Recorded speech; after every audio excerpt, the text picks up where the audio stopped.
Le journal de la foire des châteaux reprend. Mais qui on a comme invité aujourd'hui? Voilà, monsieur Alain. Alain, bienvenue au journal de la foire des châteaux. Je voudrais d'abord que tu puisses te présenter et nous raconter un peu comment ça se déroule ton métier. Oui, d'accord.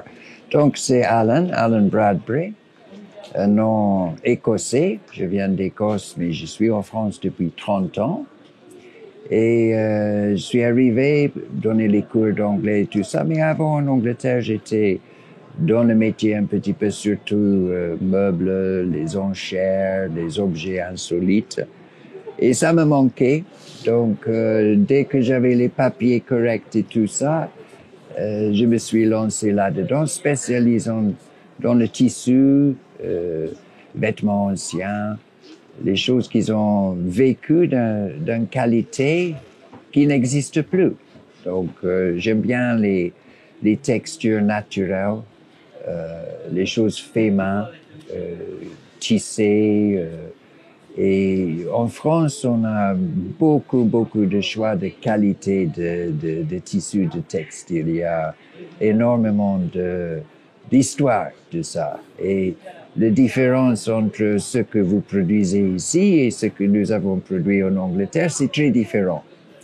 Et au début, j'ai joué avec cette différence. J'ai acheté ici, je vendais en Angleterre, j'ai amené les choses d'Angleterre pour vendre ici. Et après, Brexit était arrivé.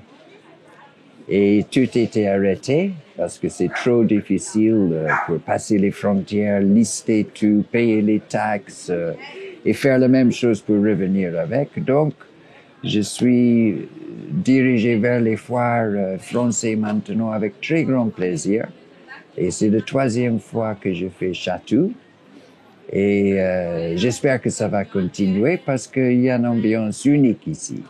C'est quelque part, on voit que les gens l'attendent et on commence à voir les gens fréquemment qui attendent que vous arriviez et puis on passe un très bon moment ensemble. Ça veut dire que vous avez commencé à construire une clientèle. Et cette clientèle, c'est aussi des costumiers de théâtre, de cinéma ou vraiment des... C'est très mélangé. Beaucoup de théâtre, films, et les particuliers aussi. Il y a de plus en plus de gens qui n'acceptent pas le polyester, les choses importées de l'autre bout de la planète, qui commencent à avoir une compréhension de la nécessité de faire les choix d'achat différents. Et beaucoup achetaient. Il y avait un monsieur hier qui n'a pas acheté quelque chose de neuf pour porter depuis 15 ans.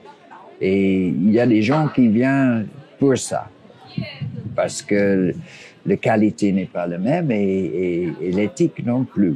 Oui, il y a une prise de conscience aussi qui s'ajoute. Oui. Moins de jeunes. Moi, j'ai pensé qu'on va avoir de plus en plus de jeunes qui ont cet esprit aussi.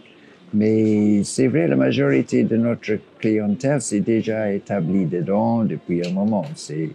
Mais j'aimerais bien voir plus de jeunes. Il faut les attirer quelque part. Je ne sais pas comment. On essaye. Oui. Je partage la même envie. Par contre, tu nous as réservé une petite surprise pour un objet, en fait, un vêtement plus particulièrement. Oui. Alors, parle-nous de cette chose que tu nous as amenée. Oui, donc c'était quelque chose que j'ai trouvé cet été dans les Landes, une autre fois.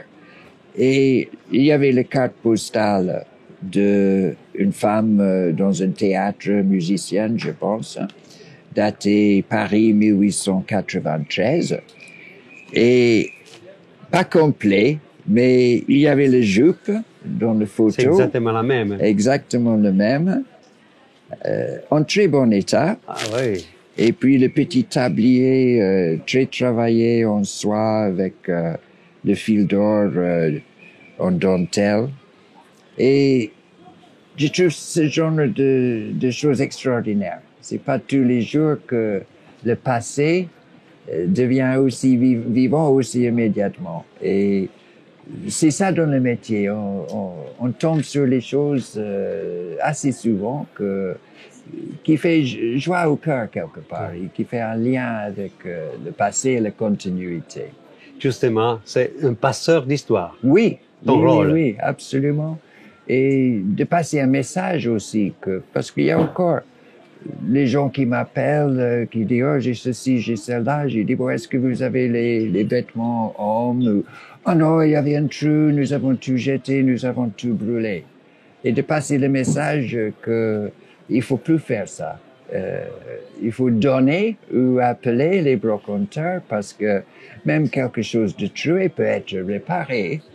Et des fois, les réparations sont très jolies à voir aussi, hein, quand on trouve les bons petits mains à le faire.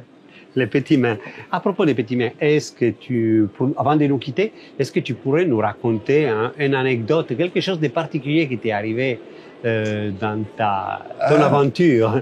J'ai fait un vendeur Lille pour la première fois, il y a quelques semaines. Tellement de monde.